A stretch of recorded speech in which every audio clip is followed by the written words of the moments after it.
up guys, and today I'm going to be going over my Raditz deck. Now if you guys know, I play a Dragon Ball card game, and Raditz right now is probably one of my favourite leaders to run. Personally, I play him a lot, I've been doing well with him, and he's just genuinely a fun leader. What I've decided to do is, I've decided to take out the main Raditz stuff out, but I've decided to mix it with the Broly chain, which is a Dormant Legend one. But yeah, I'm going to be going over everything to do with this deck, all the cards inclusions, and the cards that I wish that I put in instead of these cards. To go over the leader himself, he's actually pretty solid. His activate main is you get to choose from the top 5 cards of your deck. Pick between a Vegeta, Raditz, or Nappa. We don't have any Nappas, but we do have the Vegetas and Raditzes. And you take that, and then afterwards you need to drop a card from your hand. The other thing is, the leader, whenever he attacks, the opponent needs to warp one card from their hands, right? Now, the main weakness of Raditz is the fact that he does not get to draw. You really need to work on that. But the thing is, his weakness is that he can't draw. He doesn't have any drawing abilities, the leader ability sucks for drawing. His awakened skill is that you only get to untap 1 energy, and with no drawing, that's pretty bad. It's pretty shocking. Besides that, whenever he attacks, the opponent needs to warp 1 card from their hand, basically meaning that you're lowering their hand every time that you attack. And there's a bunch of other cards that we do to keep this aggression going on. But once we awaken at 4 life, we get to untap 1 energy, and his ability stays the same. You swing, the opponent needs to warp 1 card from their hand. However, his activate main is that he gives any red or green save plus 5k. That's an alright ability, helps add pressure, but that main one at the top is the one we mostly love. And the art in this bad boy, To go over the cards now, the first 2 cards we're going to be going over is this Raditz. This one's kind of a key piece. For every 2 multicolored cards that we have in the warp, well, the opponent's warp, we get to draw 1 card. That's great, because by the end game, we want to play this very late. We get to draw like 4 cards. That's pretty solid. Or we can go with the last ability, take a life, help us self-awaken. And then the neat ability kicks off is that we get to kill 1 thing of 1 cost. This is great. It's an amazing setup. It just helps you win games if you need that extra hand support. Up next we have 3 of the Bulmas. What this does is she helps us search out for Dormant Legend and places it in the drop, and I'm about to get into why we want to do that. After we do that, we get to draw a card, and if we have a multicolored, she only costs 1, so you don't need to like use free energy and it'd be an absolute waste to play her, because she helps us get rid of this. Now, Dormant Legend, you need this to be in the drop to play any of your Brolys from the Broly chain, which is like the only thing that really sucks. So the neat thing about this is that once these are in the drop, you don't need to worry about your Brolys because you can play them now. So now we're going to get into the next boys, which is our 4 Gohans. These are great. When you swing with them, you gain critical and you get to take a life, and it gets plus 10k. So when a crit is being swung with, basically means when the opponent wants to take that damage, they don't get to keep the card. So it's very solid for help keeping the opponent's hand small, because this is what the gimmick of the leader is. We're trying to keep that hand small. These Gohans help. They help the self-awaken, and there's a bunch of plays I like doing with these guys. They really help. Now the next one, I would only have 3 of these, maybe 2. I'm kind of thinking about putting it down to 1, but we have Mum. We have Dependable Mum Bulma. What she does is, when we put her in rest mode, we get to draw a card and give plus 5k to a random battle card. It's more support stuff. It isn't really amazing. If you need cards, bring her out. And then next we have these multicolored Brolys. What these do is, we place them in energy, and we already have a multicolored energy. We ignore energy exhaust, where if a card has multicolors, then the card has to come in the rest mode in energy, but because it ignores energy exhaust, it gets coming in active mode. So, you know, it's pretty solid.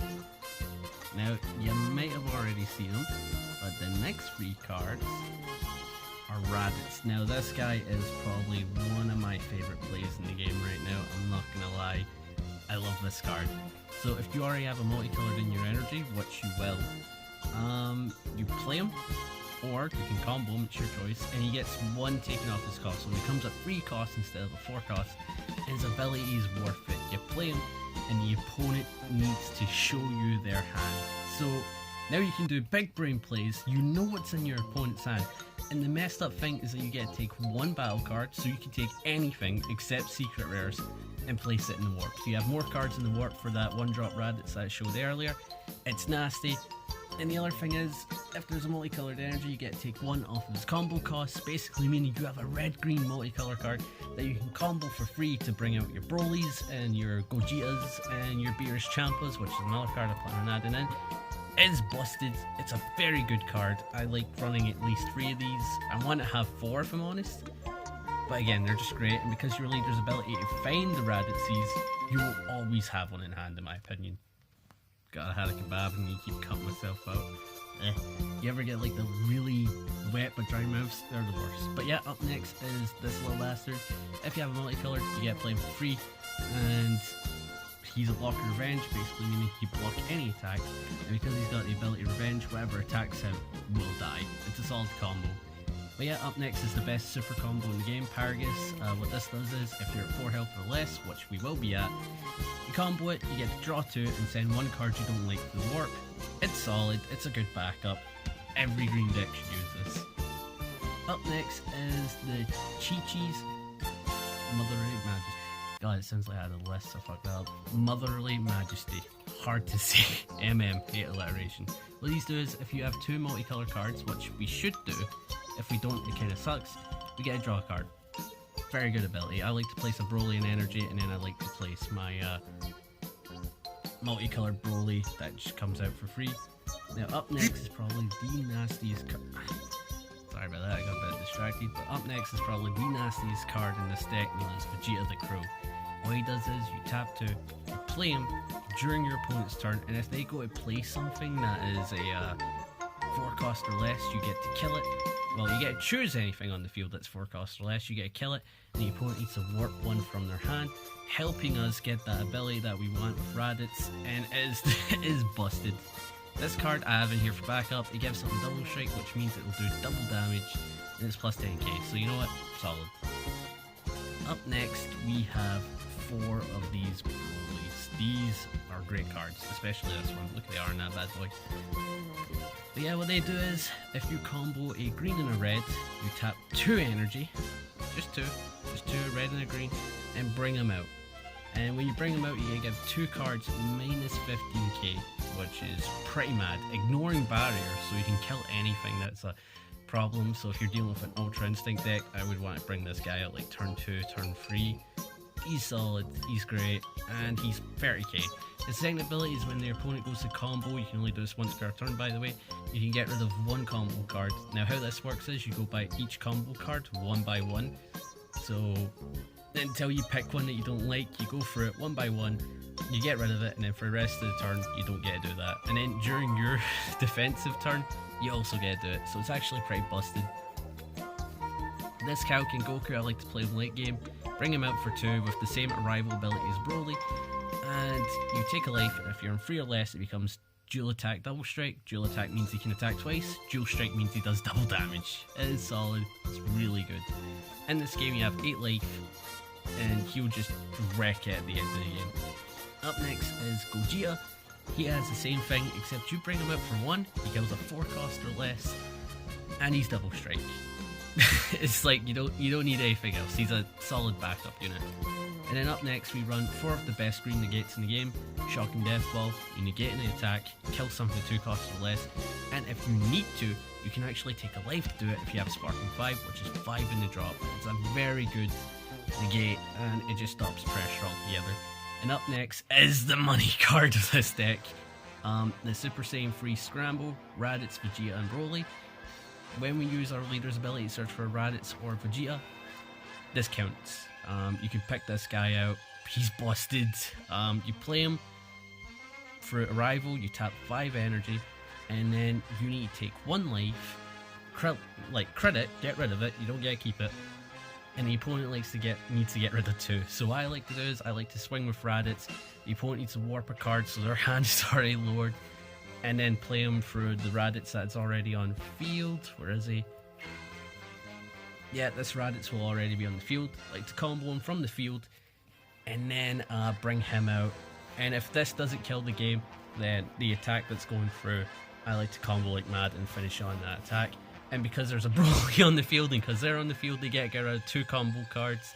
It's nasty. This one If the opponent goes to combo with a 2 cost or less, you get rid of that combo card, and basically if they go to do a super combo, it's gone. It's a busted card. This is a really fun deck. But yeah guys, Raditz Brotherly Hate is a very fun deck.